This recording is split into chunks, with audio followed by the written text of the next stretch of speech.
Hi ಎಲ್ರಿಗೂ ನಮಸ್ಕಾರ. ಇವತ್ತು ನಾವು CLSPಯ ಫಸ್ಟ್ ಚಾಪ್ಟರ್ ಕಂಪನಿ ಸೆಕ್ರೆಟರಿ ಇದರ ಮುಂದಿನ ಕ್ವೆಶನ್ ಆನ್ಸರ್ನ ಡಿಸ್ಕಷನ್ ಮಾಡೋಣ. ಇದರಲ್ಲಿ ಮುಖ್ಯವಾದ ಕ್ವೆಶನ್ ಮತ್ತು ಆನ್ಸರನ್ನು ನಾವಿವತ್ತು ನೋಡೋಣ. ಇದಕ್ಕೂ ಮುಂಚೆ ನಾನು ಯಾರು ಸಬ್ಸ್ಕ್ರೈಬ್ ಮಾಡಿಲ್ಲ ಕೂಡಲೇ ಸಬ್ಸ್ಕ್ರೈಬ್ ಮಾಡಿ, ಹಾಗೆ ಪಕ್ಕದಲ್ಲಿರೋ ಗಂಟೆನ ಬಾರಿಸಿ. ಕಂಪನಿ ಸೆಕ್ರೆಟರಿ ಈ ಚಾಪ್ಟರ್ನ ನೆಕ್ಸ್ಟ್ ಇಂಪಾರ್ಟೆಂಟ್ ಕ್ವೆಶನ್ಸ್ ನೋಡೋಣ. ಫಸ್ಟ್ ಒನ್, ವೈಯಕ್ತಿಕ ಗುಣಗಳು ಅಥವಾ ಉತ್ತಮ ವ್ಯಕ್ತಿತ್ವ, personal qualifications are good personality. ಈ ಕ್ವೆಶನ್ಗೆ 10 ಮಾರ್ಕ್ಸ್ ಕೇಳ್ತಾರೆ. ಸೊ ಇದಕ್ಕೆ ಆನ್ಸರ್ ಹೇಗೆ ಬರೋದಂದರೆ, ಪಾಯಿಂಟ್ಸಲ್ಲಿದ್ದಾವೆ. ನಾವು ಆಹ್ಲಾದಕರ ಅಥವಾ ಉತ್ತಮ ನಡತೆಯನ್ನು ಹೊಂದಿರಬೇಕು. ಅವನು ಇತರರೊಂದಿಗೆ ವ್ಯವಹರಿಸುವಾಗ ವಿನಯಶೀಲ ಮತ್ತು ಸಭ್ಯನಾಗಿರಬೇಕು.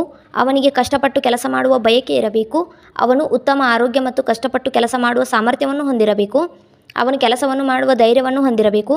ಅವನು ಉನ್ನತ ಸಮಗ್ರತೆಯನ್ನು ಹೊಂದಿರಬೇಕು, ಅಂದರೆ ಪ್ರಾಮಾಣಿಕತೆ ಮತ್ತು ಪ್ರಾಮಾಣಿಕತೆ. ಅವನು ತನ್ನ ಉದ್ಯೋಗದಾತನಿಗೆ ನಿಷ್ಠನಾಗಿರಬೇಕು. ಅವನು ನಿಯಮಿತ ಮತ್ತು ಸಮಯ ಪ್ರಜ್ಞೆ ಹೊಂದಿರಬೇಕು. ಅವನು ಜಾಣ್ಮೆ ಮತ್ತು ರಾಜತಾಂತ್ರಿಕನಾಗಿರಬೇಕು. ಅವನು ತನ್ನ ಅಧೀನ ಅಧಿಕಾರಿಗಳನ್ನು ಪ್ರೇರೇಪಿಸಲು ಮತ್ತು ಮಾರ್ಗದರ್ಶನ ಮಾಡಲು ನಾಯಕತ್ವವನ್ನು ಹೊಂದಿರಬೇಕು. ವಿಷಯವನ್ನು ತ್ವರಿತವಾಗಿ ಅರ್ಥ ಮಾಡಿಕೊಳ್ಳಲು ಅವನು ಹೆಚ್ಚಿನ ಬುದ್ಧಿವಂತಿಕೆಯನ್ನು ಹೊಂದಿರಬೇಕು. ಘಟನೆಗಳು, ಸಂಗತಿಗಳು ಮತ್ತು ವ್ಯಕ್ತಿಗಳನ್ನು ನೆನಪಿಟ್ಟುಕೊಳ್ಳಲು ಅವನಿಗೆ ಉತ್ತಮ ಸ್ಮರಣೆ ಇರಬೇಕು. ಅವನು ಮನುಷ್ಯನಾಗಿರಬೇಕು, ಅಂದರೆ ಅವನು ಇತರರ ಬಗ್ಗೆ ಸಹಾನುಭೂತಿ ಹೊಂದಿರಬೇಕು. ಅವನು ಉನ್ನತ ನೈತಿಕ ಗುಣವನ್ನು ಹೊಂದಿರಬೇಕು. ಅವನು ತ್ವರಿತ ಮತ್ತು ಉತ್ತಮ ನಿರ್ಧಾರಗಳನ್ನು ತೆಗೆದುಕೊಳ್ಳಲು ಸಮರ್ಥನಾಗಿರಬೇಕು. ಅವನಿಗೆ ಬಲವಾದ ಸಾಮಾನ್ಯ ಜ್ಞಾನವಿರಬೇಕು. ಅವನು ತಂಪಾದ ಕೋಪ ಮತ್ತು ಸ್ವಯಂ ನಿಯಂತ್ರಣವನ್ನು ಹೊಂದಿರಬೇಕು. ಅವನು ಉಪಕ್ರಮ ಮತ್ತು ಸ್ವಂತಿಕೆಯ ವ್ಯಕ್ತಿಯಾಗಿರಬೇಕು. ಅವನು ಯಾವಾಗಲೂ ಜಾಗರೂಕನಾಗಿರಬೇಕು. ಅವನು ಇತರರೊಂದಿಗೆ ಬೆರೆಯುವ ಸಾಮರ್ಥ್ಯವನ್ನು ಹೊಂದಿರಬೇಕು. Next important question, 5th question, company ಕಾರ್ಯದರ್ಶಿಯ ಕರ್ತವ್ಯಗಳು, duties of company secretary. So ಇದಕ್ಕೆ 2 ಪಾಯಿಂಟ್ ಆನ್ಸರ್ ಬರ್ತೈತಿ. ಶಾಸನಬದ್ಧ ಕರ್ತವ್ಯಗಳು ಮತ್ತು ಸಾಮಾನ್ಯ ಕರ್ತವ್ಯಗಳು, statutory duties and general duties. So ಮೊದಲನೇದಾಗಿ ಸ್ಟ್ಯಾಟ್ಯೂಟರಿ ಡ್ಯೂಟೀಸ್ ಅಂದರೆ ಶಾಸನಬದ್ಧ ಕರ್ತವ್ಯಗಳನ್ನ ಯಾವ ಥರ ಬರೆಯೋದಂದರೆ, ಇದಕ್ಕೆ 4 ಪಾಯಿಂಟ್ ಆನ್ಸರ್ನ ಬರಿಬೋದು. ಕಂಪನಿಯ ವಿವಿಧ ಶಾಸನಬದ್ಧ ರಿಜಿಸ್ಟರ್ ಅಥವಾ ಪುಸ್ತಕಗಳನ್ನು ಇಟ್ಟುಕೊಳ್ಳುವುದು ಮತ್ತು ನಿರ್ವಹಿಸುವುದು. ಸೊ ಎಕ್ಸಾಂಪಲ್ಸ್, ಕಂಪನಿಯು ಹೊಂದಿರುವ ಹೂಡಿಕೆಗಳ ನೋಂದಣಿ, ಶುಲ್ಕಗಳ ರಿಜಿಸ್ಟರ್, ಸದಸ್ಯರ ನೋಂದಣಿ, ಸಾಲಪತ್ರಗಳ ಮಾಲೀಕರ ನೋಂದಣಿ, ನಿರ್ದೇಶಕರು ಆಸಕ್ತಿ ಹೊಂದಿರುವ ಒಪ್ಪಂದಗಳ ನೋಂದಣಿ, ನಿರ್ದೇಶಕರ ರಿಜಿಸ್ಟರ್, ನಿರ್ದೇಶಕರ ಮ್ಯಾನೇಜರ್ ಮತ್ತು ಕಾರ್ಯದರ್ಶಿಗಳ ನೋಂದಣಿ, ನಿರ್ದೇಶಕರು ಹೊಂದಿರುವ ಷೇರುಗಳ ನೋಂದಣಿ. ಸೊ ಸೆಕೆಂಡ್ ಪಾಯಿಂಟ್, ಕಂಪನಿಗಳ ರಿಜಿಸ್ಟಾರ್ಗೆ ಅಗತ್ಯ ದಾಖಲೆಗಳು ಮತ್ತು ರಿಟರ್ನ್ಗಳನ್ನು ಸಲ್ಲಿಸುವುದು. ಸೊ ಫಸ್ಟ್ ಎಕ್ಸಾಂಪಲ್ಸ್, ಷೇರುಗಳ ಹಂಚಿಕೆ ಪತ್ರ, ವಾರ್ಷಿಕ ರಿಟರ್ನ್, ವಾರ್ಷಿಕ ಲೆಕ್ಕಪತ್ರಗಳು, ವಿಶೇಷ ನಿರ್ಣಯಗಳು ಮತ್ತು ಒಪ್ಪಂದಗಳು, ಷೇರುಗಳು, ಸಾಲಪತ್ರಗಳು ಮತ್ತು ಡಿಬೆಂಚರ್ ಸ್ಟಾಕ್ಗಳ ಪ್ರಮಾಣ ಪತ್ರಗಳನ್ನು ನೀಡುವುದು, ಷೇರು ಬಂಡವಾಳದ ಹೆಚ್ಚಳಕ್ಕಾಗಿ ರಿಜಿಸ್ಟ್ರಾರ್ಗೆ ನೋಟಿಸ್ ನೀಡುವುದು. ಥರ್ಡ್ ಪಾಯಿಂಟ್, ಆದಾಯ ತೆರಿಗೆ ಕಾಯ್ದೆಯಡಿ ಕಾರ್ಯದರ್ಶಿಯು ಈ ಕೆಳಗಿನಂತೆ ಕೆಲವು ಕರ್ತವ್ಯಗಳನ್ನು ನಿರ್ವಹಿಸಬೇಕಾಗುತ್ತದೆ. ಉದ್ಯೋಗಿಗಳಿಗೆ ಪಾವತಿಸುವ ಸಂಬಳದಿಂದ ಸರಿಯಾದ ಆದಾಯ ತೆರಿಗೆಯನ್ನು ಮೂಲದಲ್ಲೇ ಕಡಿತಗೊಳಿಸಲಾಗಿದೆ ಎಂದು ಖಚಿತಪಡಿಸಿಕೊಳ್ಳುವುದು. ಪ್ರತಿ ಷೇರುದಾರ ಮತ್ತು ಡಿಬೆಂಚರ್ ಹೊಂದಿರುವವರಿಗೆ ಮೂಲ ದರದಲ್ಲಿ ತೆರಿಗೆ ಕಡಿತ ಪ್ರಮಾಣಪತ್ರವನ್ನು ನೀಡುವುದು. ಕಡಿತಗೊಳಿಸಿದ ತೆರಿಗೆಯನ್ನು ಸರ್ಕಾರದ ಖಜಾನೆಯಲ್ಲಿ ಜಮಾ ಮಾಡಲಾಗುತ್ತದೆ ಎಂದು ಖಚಿತಪಡಿಸಿಕೊಳ್ಳುವುದು. ವಿವಿಧ ನಮೂನೆಗಳನ್ನು ಸಲ್ಲಿಸಲು ಮತ್ತು ಪರಿಶೀಲಿಸಲು ಮತ್ತು ಹಿಂದಿರುಗಿಸುವುದು. ಫೋರ್ತ್ ಪಾಯಿಂಟ್, ಭಾರತೀಯ ಸ್ಟಾಂಪ್ ಕಾಯ್ದೆಯಡಿ ವಿವಿಧ ದಾಖಲೆಗಳನ್ನು ಸರಿಯಾಗಿ ಮುದ್ರೆ ಹಾಕಲಾಗಿದೆಯೇ ಎಂದು ಖಚಿತಪಡಿಸಿಕೊಳ್ಳುವುದು ಕಂಪನಿ ಕಾರ್ಯದರ್ಶಿಯ ಕರ್ತವ್ಯವಾಗಿದೆ. ಷೇರುಗಳ ಹಂಚಿಕೆ ಪತ್ರ, ಷೇರು ಪ್ರಮಾಣಪತ್ರ, ಷೇರು ವಾರಂಟ್, ಡಿಬೆಂಚರ್ ಪ್ರಮಾಣಪತ್ರ ಇಷ್ಟು ಬರೆದರೆ ಸ್ಟ್ಯಾಟ್ಯೂಟರಿ ಡ್ಯೂಟೀಸ್ ಅಂದರೆ ಶಾಸನಬದ್ಧ ಕರ್ತವ್ಯಗಳು, ಇದಕ್ಕೆ 10 ಮಾರ್ಕ್ಸ್ ಇರುತ್ತೆ. ಸೊ ಅಥವಾ ಕ್ವಶನ್ನ ಸಾಮಾನ್ಯ ಕರ್ತವ್ಯಗಳು ಕೇಳಬಹುದು. ಜನರಲ್ ಡ್ಯೂಟೀಸ್ ಇದನ್ನು ಯಾವ ಥರ ಬರೆಯೋದಂದರೆ, ನಿರ್ದೇಶಕರ ಬಗ್ಗೆ ಕರ್ತವ್ಯಗಳು, ಷೇರುದಾರರ ಕರ್ತವ್ಯಗಳು, ಕಚೇರಿ ಸಿಬ್ಬಂದಿಯ ಕರ್ತವ್ಯಗಳು, ಸಾರ್ವಜನಿಕರ ಬಗ್ಗೆ ಕರ್ತವ್ಯಗಳು, ಇತರ ಕರ್ತವ್ಯಗಳು 5 ಪಾಯಿಂಟಲ್ಲಿ ಬರಿಬೋದು ಇದಕ್ಕೆ ಆನ್ಸರ್. ಸೊ ಇವಾಗ ನಿರ್ದೇಶಕರ ಕರ್ತವ್ಯಗಳು, ಡ್ಯೂಟೀಸ್ ಟುವರ್ಡ್ಸ್ ದ ಡೈರೆಕ್ಟರ್ಸ್ ಯಾವ ಬರ್ತಾವಂದರೆ, ಬೋರ್ಡ್ ಮೀಟಿಂಗ್ಗಳಿಗೆ ವ್ಯವಸ್ಥೆ ಮಾಡುವುದು, ಬೋರ್ಡ್ ಮೀಟಿಂಗ್ಗಳ ನಡಾವಳಿಗಳು ಮತ್ತು ಬೋರ್ಡ್ ಮೀಟಿಂಗ್ಗಳ ನಡಾವಳಿಗಳನ್ನು ದಾಖಲಿಸುವುದು, ನಿರ್ದೇಶಕರು ಆಸಕ್ತಿ ಹೊಂದಿರುವ ಎಲ್ಲ ಪತ್ರವ್ಯವಹಾರಗಳಿಗೆ ಹಾಜರಾಗುವುದು, BODಯ ಎಲ್ಲ ಆದೇಶಗಳು ಮತ್ತು ಸೂಚನೆಗಳನ್ನು ಪಾಲಿಸುವುದು, ಕಾನೂನು ಮತ್ತು ವ್ಯವಹಾರ ವಿಷಯಗಳ ಬಗ್ಗೆ ನಿರ್ದೇಶಕರಿಗೆ ಸಲಹೆ ಮತ್ತು ಮಾರ್ಗದರ್ಶನ ನೀಡುವುದು, ಕಂಪನಿಯ ಚಟುವಟಿಕೆಗಳಿಗೆ ಸಂಬಂಧಿಸಿದ ವಿವರವಾದ ಮಾಹಿತಿಯನ್ನು ನಿರ್ದೇಶಕರಿಗೆ ಸಲ್ಲಿಸುವುದು, BODಯ ಪರವಾಗಿ ಎಲ್ಲ ಶಾಸನಬದ್ಧ ಅವಶ್ಯಕತೆಗಳನ್ನು ನಿರ್ವಹಿಸುವುದು. ಸೊ ಸೆಕೆಂಡ್ ಪಾಯಿಂಟ್, ಷೇರುದಾರ ಕರ್ತವ್ಯಗಳು, shareholders, duties towards the share holders.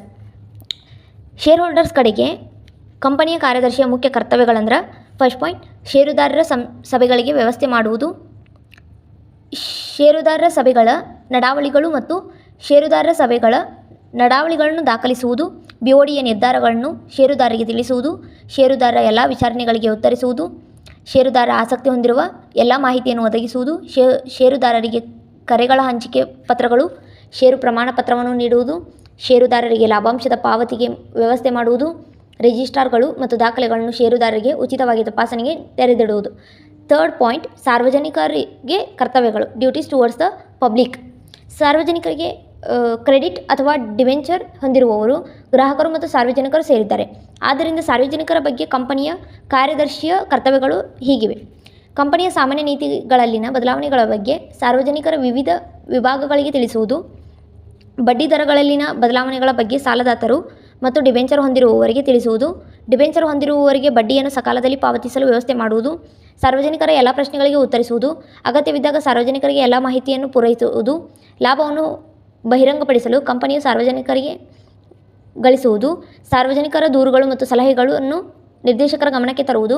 ಸಾರ್ವಜನಿಕರ ಹಿತಾಸಕ್ತಿಯನ್ನು ಕಾಪಾಡುವುದು. ಸಾರ್ವಜನಿಕರ ಹಿತಾಸಕ್ತಿಗೆ ಹಾನಿಕರವಾದ ಯಾವುದೇ ಸಮಾಜ ವಿರೋಧಿ ಚಟುವಟಿಕೆಯನ್ನು ಕಂಪನಿಯು ಕೈಗೊಳ್ಳುವುದಿಲ್ಲ ಎಂದು ಖಚಿತಪಡಿಸಿಕೊಳ್ಳುವುದು. ಇನ್ನು 4th ಪಾಯಿಂಟ್, ಸಿಬ್ಬಂದಿಯ ಕರ್ತವ್ಯಗಳು, duties towards the staff.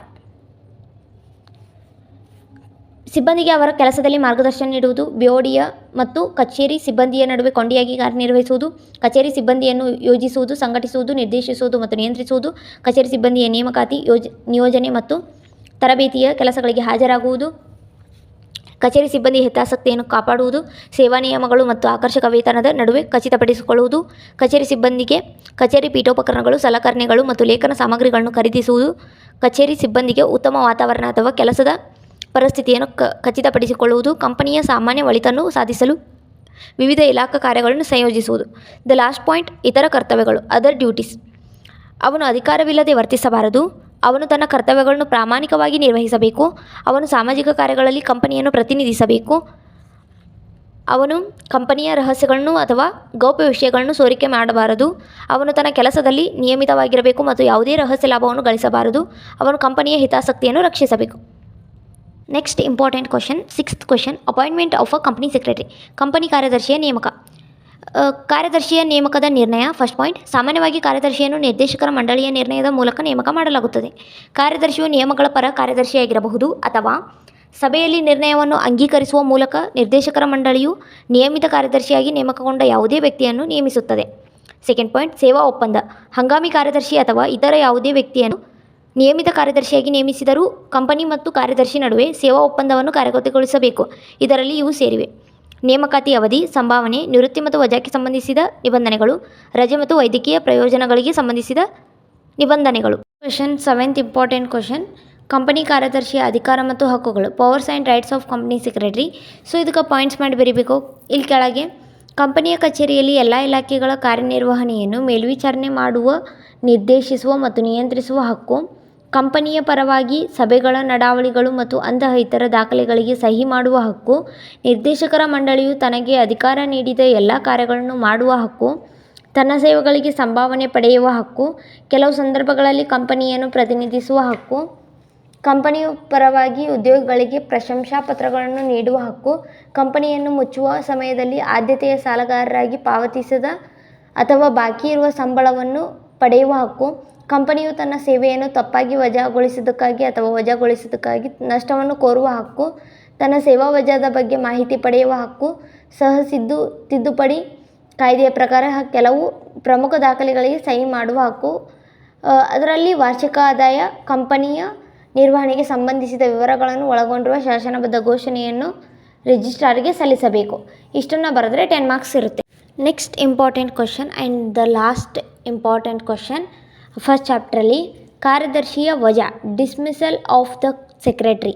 So ಕಾರ್ಯದರ್ಶಿಯ ವಜಾವನ್ನು ಯಾವ ಆಧಾರದ ಮೇಲೆ ಕೊನೆಗೊಳಿಸಬಹುದು ಅನ್ನೋದಕ್ಕೆ ಆನ್ಸರ್ನ ಪಾಯಿಂಟ್ ರೂಪದಲ್ಲಿ ಬರಿಬೋದು.